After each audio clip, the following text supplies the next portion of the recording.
নমস্কার, আমার একটা ব্লগে আপনাদের সকলকে স্বাগত জানাই। আমি এই বাজার থেকে সব কিছু জিনিসপত্র নিয়ে এসে এই রান্না করার টাইম পেলাম।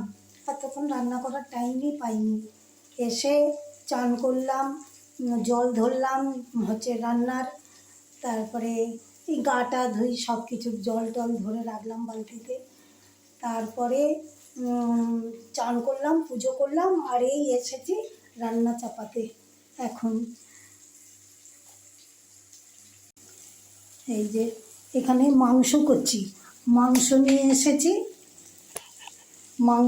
এসেছি এই মাংস করছি। এখানে ভাত আগে করে গেছি, ভেবেছিলাম আমি এই বিরিয়ানি করব, কিন্তু ভাত তো করে রেখে গিয়েছিলাম, যার জন্য আর বিরিয়ানি করলে আবার ভাতগুলো কে খাবে, সেই জন্য এইতে তরি তরকারি সবই আছে।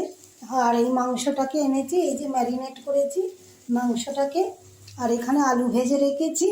এইখানে এই যে মাংসতে সব কিছু দিয়েছি, টমেটো দিয়েছি, আদা জিরে, আদা দিইনি, আদাটা দিতে হবে, আদা এতে দিয়েছি ম্যারিনেটে। এখানে দিয়েছি ছোটো এলাচ, তারপরে গরম মশলা, ছোটো এলাচ, তারপরে দারচিনি, পেঁয়াজ আর টমেটো, এইগুলো দিচ্ছি। এইবারে এটাকে মাংসটা দিয়ে দেবো, দিয়ে একটুখানি মাংসটাকে ভালো করে করে নেব। মাংসটাকে ভালো করে কষিয়ে নিই। কষিয়ে নেওয়ার পর ম্যারিনেট করে রেখেছি, কখন ম্যারিনেট করেছি এইটাকে, কিন্তু সময়ই পাচ্ছি না করবার। একা হাতে সব কিছু করতে হয় তো, আমার তো কেউ হেল্পিং হ্যান্ড নেই না, আমাকে নিজেকেই সব কিছুটা করতে হয়।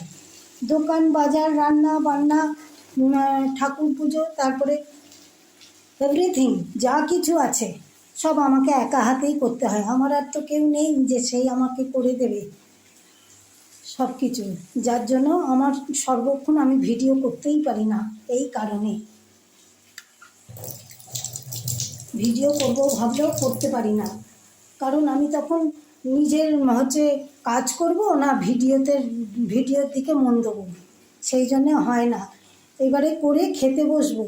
মাংসটা হয়ে গেলে আমি ভাবছি প্রেসারে দিয়ে দেবো, একটুখানি সিটি হয়ে গেলে 3-4টে ও নিয়ে খেয়ে নিতে পারবো সিটি হয়ে গেলে। একটুখানি যে মাংসটা কষে নিয়ে করবো, প্রেসারে দেবো। প্রেসারে দিলে সেদ্ধ হয়ে যাবে, সেদ্ধ হয়ে গেলে তাড়াতাড়ি হয়ে যাবে, তাড়াতাড়ি হলে আমি আবার খেতে বসতে পারবো। সেই জন্য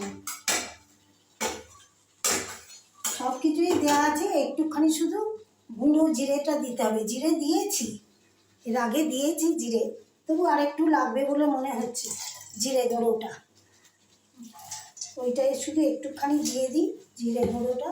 হলুদ টলুদ সবই দেওয়া আছে, জিরে গুঁড়ো একটু দিয়ে দিই, সব দেওয়া আছে। মাংসটা করে তারপরে পরোটা করব বিকালার, মাংসটা হয়ে গেলে বিকালার পরোটা করব। যাক, আজকের মতো ভিডিওটা শেষ করলাম। যদি আপনাদের ভালো লাগে একটা লাইক, শেয়ার, সাবস্ক্রাইব করে দেবেন। আপনারা সকলে অনেক অনেক আলুগুলো দিয়ে দিলাম, মাংসের মধ্যে আলুগুলো দিয়ে দিয়ে এক্ষুনি ঢাকা দিয়ে দিলে জল বেরোবে অনেক, জলেতেই সেদ্ধ হয়ে যাবে। আজকের মতো ভিডিওটা শেষ করলাম। আপনাদের ভালো লাগলে একটা লাইক, শেয়ার, সাবস্ক্রাইব করে দেবেন। আপনারা অনেক ভালো থাকবেন, সুস্থ থাকবেন।